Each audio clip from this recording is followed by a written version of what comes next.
नमस्कार दोस्तों, welcome to exam 11। SSC CGL exam अब ज्यादा दूर नहीं है और वो दिन भी दूर नहीं है जब तुम अपने ड्रीम को, अपने मनपसंद ख्वाब को चूम रहे होगे।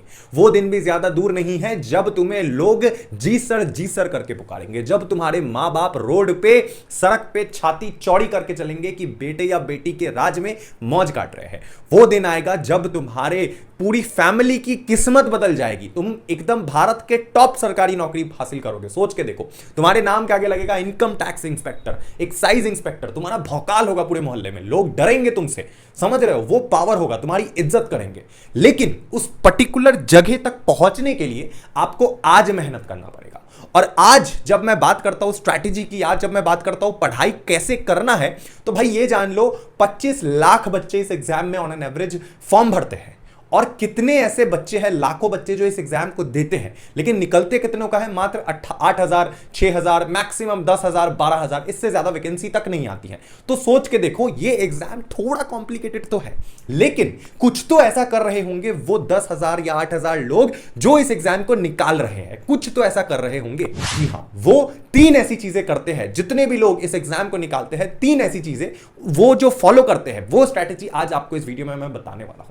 आपको आज से लेकर जब तक आपका एग्जाम नहीं हो जाता, ये तीनों तरीका आपको फॉलो करना है, ये तीनों स्टेप्स को, और इसको कंटिन्यूअसली करते रहना है। तो शुरू करते हैं, लेकिन उससे पहले अगर आप इस चैनल पे नए हो तो एग्जाम 11 मृण्मय भैया के चैनल को सब्सक्राइब कर लेना, वीडियो को जरूर लाइक करना। देखो, ये पूरा सेटअप, ये सारी चीजें मैं आप लोग के लिए कर रहा हूं ताकि आप लोग इस एग्जाम को निकाल पाओ और आप लोग मोटिवेटेड रह सको। तो आप भी चैनल को सब्सक्राइब करके मुझे स्पेशली मोटिवेट कर सकते हो। अपने भैया समझो, कमेंट करो, मेरे से बातचीत करो, थोड़ा पॉजिटिविटी फैलाओ। ओके, सुनो मेरी बात। सबसे पहली जो स्ट्रैटेजी आपको फॉलो करनी है, जिसके बेस पे आपका ये एग्जाम निकलेगा, ये ना गोल्डन ट्रिक है। ये ऐसा चीज है जो तुमने अगर कर लिया, बहुत ही सिंपल है, बस तुमने अगर कर लिया अच्छे से तो तुम्हारा एग्जाम निकल जाएगा और कुछ करने की जरूरत नहीं है। सबसे पहली चीज, नंबर 1, ओके, आपको सबसे पहले PYQ ये करना है, प्रीवियस ईयर क्वेश्चन। अब बोलोगे सर ये तो हमें पता है, लेकिन ये आपको पता है और कितने बच्चे इसको करते हैं? एक्चुअल में पता तो सबको है, कैसे करना है PYQ वो ज्यादातर बच्चों को पता नहीं है। यही सबसे बड़ी गलती है। तो जब हम बात करते हैं प्रीवियस ईयर क्वेश्चन की, तो ये हमारा पहला स्टेप होता है इस एग्जाम को तैयारी करने का। इस एग्जाम को निकालने का सबसे पहला कदम जो हम रखते हैं वो PYQ से रखते हैं।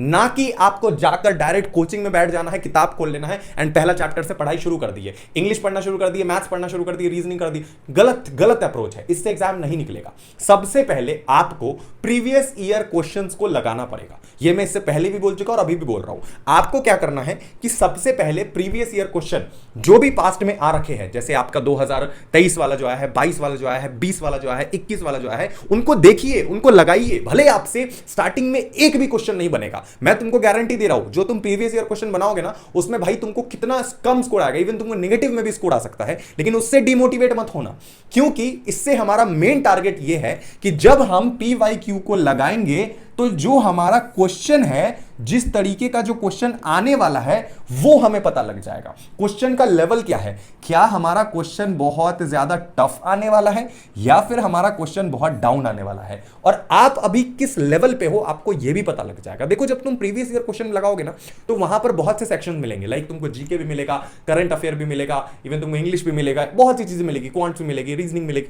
तो तुम्हें ना पता लग जाएगा ये लगाते टाइम ही कि तुम्हारा कौन सा पर्टिकुलर सब्जेक्ट है जो स्ट्रांग है और कौन सा ऐसा सेक्शन है जो तुम्हारा वीक है, जिस पे तुमको ज्यादा मेहनत करना है इस पूरे प्रिपरेशन के दौरान।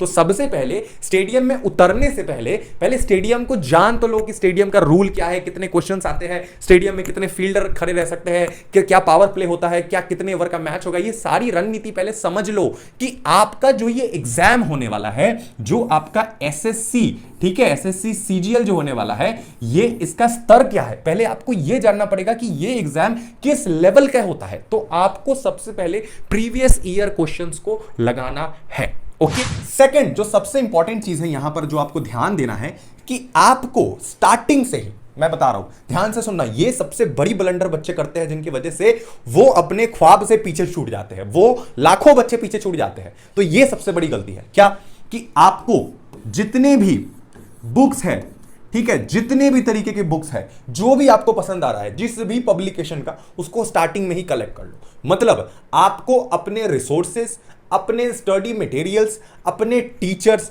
कहां से पढ़ना है, क्या पढ़ना है, कौन सा बुक रहने वाला है, भाई हर एक चीज ना तुम पहले से पता कर लो। अगर ये चीजें तुम्हें पहले से पता है ना, पहले से मतलब क्या हुआ, मेरा पहले से मतलब हुआ डे 1 से। अगर तुमको डे 1 से ये सारी चीजें पता है तो लिख के ले लो, कोई माई का लाल ऐसा नहीं है जो तुमसे ये एग्जाम छीन के दिखा दे बस। तो तुम बच्चे क्या करते हैं कि सबसे बड़ी गलती वो ना, पूरे सेशन भर स्टार्टिंग में जो किताब, जो भी स्टडी मटेरियल, जो भी नोट्स हो गया, जो भी टीचर से वो पढ़ रहे हैं, उन पे वो ट्रस्ट नहीं करते हैं, उस बुक पे भरोसा ही नहीं करते हैं। वो कुछ किसी और वो किरण पब्लिकेशन का पढ़ रहा है फॉर एग्जाम्पल, कल को कोई और मार्केट में बुक आ गई, किसी इन्फ्लुएंसर ने बोल दिया या फिर कुछ अलग हो गया, कोई दोस्त के हाथ पे आपने नया किताब देख लिया उस पर्टिकुलर सब्जेक्ट का, तो आप जाओगे मार्केट में उस बुक को खरीदने के लिए। क्यों कर रहे हो ये काम, क्यों कर रहे हो? एक पर्टिकुलर बुक चुनो जो आपको पसंद आ रहा है और स्टडी मटेरियल अपना एक तरीके का स्टार्टिंग में ही बना लो, और जो भी टीचर पे आपको भरोसा है उनका पहले आप जाओ, जाके फ्री में यूट्यूब पे कंटेंट देख लो, बहुत अवेलेबल है, कौन कैसा पढ़ा रहा है, कौन मैथ्स पढ़ा रहा है, कौन इंग्लिश पढ़ा रहा है, कौन क्या पढ़ा रहा है, एंड उसका जाकर के अगर पेड बैच लेना है तो ले लो, एंड उसको पूरे साल भर जब तक आप प्रिपरेशन कर रहे हो उन पे ब्लाइंडली आंख बंद करके ट्रस्ट करो और उनकी पढ़ाई पढ़ते रहो। वो बुक से पढ़ो, अपना नोट्स बनाओ, क्वेश्चन सॉल्व करो और उनका जो भी वो कंसेप्ट समझा रहे हैं उसको ध्यान से समझो। प्लीज स्विच मत करो। जितने भी बच्चे ना बीच में स्विच कर लेते हैं किसी और चीज पे और इन्फ्लुएंस हो जाते हैं, तो भाई तुमसे नहीं होने वाला है, समझ रहे हो? ऐसा अगर चला तो कल को तुमको कोई केस आएगा जहां पर जिस केस में तुमको 10 लाख रुपए का घोटाला सॉल्व करना है, जिसके बीच में तुम पहुंच चुके हो, और तुमको एक और ऑफर आ जाएगा उस टाइम पे कि भाई तुमको 20 लाख रुपए का केस सॉल्व करना है, तो तुम उसमें भाग जाओगे। क्या कि तुमको लालच है, बड़ा केस होगा तो बड़ा प्रमोशन मिलेगा। भाई एक काम को अच्छे से खत्म करो। अगर ये चीज तुमने कर लिया ना तो तुम्हारा एग्जाम निकल जाएगा। देखो भाई बहुत लोग ऐसे आएंगे ना जो इस पूरे जर्नी के दौरान तुमको डिमोटिवेट करेंगे, भाई क्या कर रहा है इतने टाइम से। इवन तुम्हारे घर के कुछ सदस्य ही तुम्हें निकम्मा बोलने लगेंगे। काफी सारे ऐसे दूर के रिश्तेदार होंगे जो तुमको बोलेंगे कि ये कोई काम का नहीं है, पड़ा रहता है घर पे, माँ बाप का फ्री में खाना खाता है और ना जॉब करता है ना कुछ करता है। ये ताना तुमको मिलेगा सुनने को, नहीं भी मिलेगा ना तो उनके नेचर से, उनके बात करने के तरीके से तुमको पता लग जाएगा। लेकिन याद रखना बस कुछ महीनों की देरी है। वो लोग जो तुम्हारी पीठ पीछे बुराई कर रहे होंगे ना, कल को वो तुम्हारी चाटने आएंगे, बोलेंगे बच्चे का एडमिशन करा दो यार, मेरे पति का ये काम फंस गया, उसको पुलिस पकड़ के ले गई है, प्लीज ये करवा दो। हर एक इंसान तुम्हारे आकर जी सर दी हुजूरी करेंगे, समझ गए? तो बस उस दिन का इंतजार करो और करते रहो, कर्म करते रहो, बात खत्म, और कुछ नहीं देखना है तुमको, समझ गए? तीसरा और सबसे इंपॉर्टेंट चीज भाई, इसके बिना तुम्हारा एग्जाम नहीं हो सकता है, और ये बहुत इंपॉर्टेंट है, ट्रस्ट मी, ये है आपका। इसको मैं एग्जाम्पल के तरीके समझाता हूं। जैसे फॉर एग्जाम्पल डे 1 पहला दिन है, पहला दिन में आपने कितने घंटे पढ़ा? जब आप पहले दिन पढ़ने बैठे हो, एकदम स्टार्ट किए हो, तो उस दिन आप पढ़ रहे हो 12 आवर, ठीक है, 12 घंटा पढ़ रहे हो, ठीक है।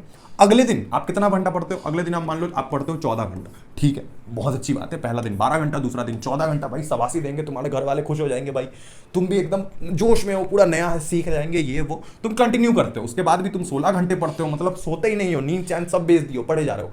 लेकिन जब चौथा दिन आता है तो तुम सोचते हो कि भाई इतना तो पढ़ रखा है ना मैंने ऑलरेडी, थोड़ा घूम लेते हैं, या फिर कहीं पार्टी से कॉल आ गया, रिश्तेदार ने कुछ बुला लिया, कोई फंक्शन में जाना है, तो उस दिन तो भैया मान लो हमने पढ़ा ही नहीं, एकदम जीरो एक्स कर दिया मैंने, खत्म, नहीं पढ़ा उस दिन, गैप कर दिया। अगले दिन जब तुम पढ़ने गए तो तुम्हारी प्रोडक्टिविटी थोड़ी कम होगी ऑब्वियसली, बिकॉज एक दिन तुमने गैप कर दिया है। तो इस वाले दिन तुम मात्र 8 घंटा पढ़ पाओगे, सॉरी एक सेकंड, इस वाले दिन मात्र तुम 8 घंटा ही पढ़ पाओगे। ओके, अब जब ये साइकिल तुम्हारा कंटिन्यू चलेगा तो देखना एक दिन ऐसा आएगा कि तुम अचानक से 6 घंटा पढ़ोगे, फिर उसके बाद 2 घंटा पढ़ोगे, फिर तुम हाफ एन आवर भी नहीं बैठ पाओगे। अगर ये वाला लाइन पे तुम चलते रहे, ये स्टार्टिंग में देखने में कितना बढ़िया लग रहा है, 12 घंटा, 14 घंटा, 16 घंटा, लेकिन वहां देखो 8 घंटा, 6 घंटा, 2 घंटा, एक टाइम ऐसा आएगा कि वो जीरो हो जाएगा, तुम्हें पढ़ने का मन नहीं करेगा, तुम सोचोगे कि भाई इतना बढ़िया स्टार्ट करा था, मुझे क्या हो गया है। तो इसके जगह तुम्हें क्या करना है कि इसके जगह तुम्हें डेली भाई 6 से 8 आवर्स बस मैक्सिमम इनफ है। 6 से 8 घंटा डेली पढ़ो, डेली पूरा हफ्ते के, मतलब जितने भी दिन है ना सब में 6 से 8 घंटा कंसिस्टेंसी बनाओ, या तो 6 घंटे, 7 घंटे, 8 घंटे, इनफ है, मोर देन इनफ। और ये टाइम टेबल फॉलो करो टिल 8th मंथ, 8 महीने तक इन चीजों को फॉलो करो, गारंटी दे रहा हूं तुम्हारा एग्जाम निकलेगा, गारंटी। ये फालतू की चीजें मत करना हर दिन। क्या अब बोलोगे सर हर दिन कंसिस्टेंट कैसे रहे? तो भाई कल को जब तुम डेस्क पे बैठोगे, जब इतनी बड़ी जिम्मेदारी तुम्हारे कंधों पे आएगी, तो वहां पर तुम्हें काम करना पड़ेगा ना। 9 से 6 काम करना पड़ेगा, 9 से 5 काम करना पड़ेगा, तो वहां पे तो 6-6 7-7 घंटा कंटिन्यूअसली करोगे ना, तो उस टाइम पे तो ना नहीं कर सकते हो। तो अभी से आदत डालो ना, इवन वो तो फिर भी लग्जरियस लाइफ होगा। अभी थोड़ा परिश्रम कर लो यार, कंसिस्टेंसी के साथ सोचो कि ये तुम्हारा जॉब है, ये तुम्हारा ऑफिस है, किताब खोले बैठ गए पढ़ने। और ये जो मतलब जब मैं पढ़ाई की बात करता हूं तो आपको क्या करना है, ध्यान रखना, मंडे से फ्राइडे तक आपको क्या करना है, आपको सिर्फ और सिर्फ नया चीजें पढ़ना है। चाहे आपको नया चैप्टर लगाना है, नया नोट्स लगाना है, नई चीजें करना है, करो, कोई दिक्कत नहीं। नया चैप्टर पढ़ रहे हैं, नया लेक्चर दे रहे हैं, वेरी गुड, नाइस। लेकिन जब हम बात करते हैं सैटरडे एंड किसकी, संडे की, जब हम बात करते हैं सैटरडे एंड संडे की, तो इस दिन आपको सिर्फ और सिर्फ देख लो, लिख लो इस चीज को, मॉक टेस्ट, बस, और कुछ नहीं करना है। वीकेंड्स में सिर्फ और सिर्फ मॉक टेस्ट, वीकेंड में सिर्फ और सिर्फ मॉक टेस्ट, बस, और कुछ भी नहीं करना है, बस मॉक टेस्ट लगाना है। जितना आपने पढ़ा है प्रीवियस ईयर क्वेश्चन जो भी है उसको वीकेंड में लगाओ। वीकेंड का पूरा दिन, जैसे मैंने बोला ना ऑफिस में 6 घंटा काम कर रहे हो, तो वीकेंड के दिन जैसे कि ऑफिस में काम नहीं होता है सैटरडे संडे को सरकारी में, तो उस दिन बैठ के तुम मॉक लगा रहे हो। जितना भी तुमने पढ़ा है उसको मॉक लगाओगे। इट्स लाइक कि तुमने अपने पूरे दिमाग को रिवाइज कर लिया, बात खत्म, पूरे दिमाग को रिवाइज कर लिया, अभी तक जितना भी पढ़े थे हटाओ, बात खत्म।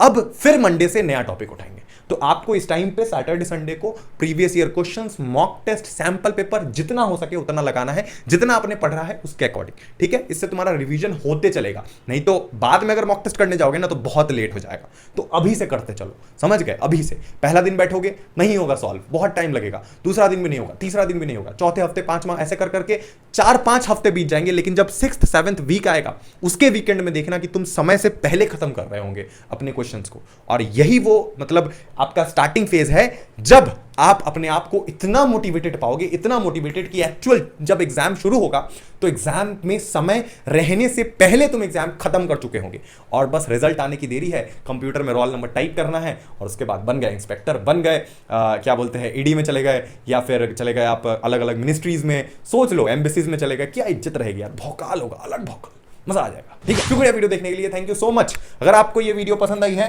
तो प्लीज प्लीज भाई वीडियो को सपोर्ट करो, चैनल को सब्सक्राइब करो। तुम लोग भाई, तुम लोग से मैं बेहद प्यार करता हूं, नहीं तो मैं इतना मोटा खर्चा नहीं करता, सब तुम लोग के लिए करा है।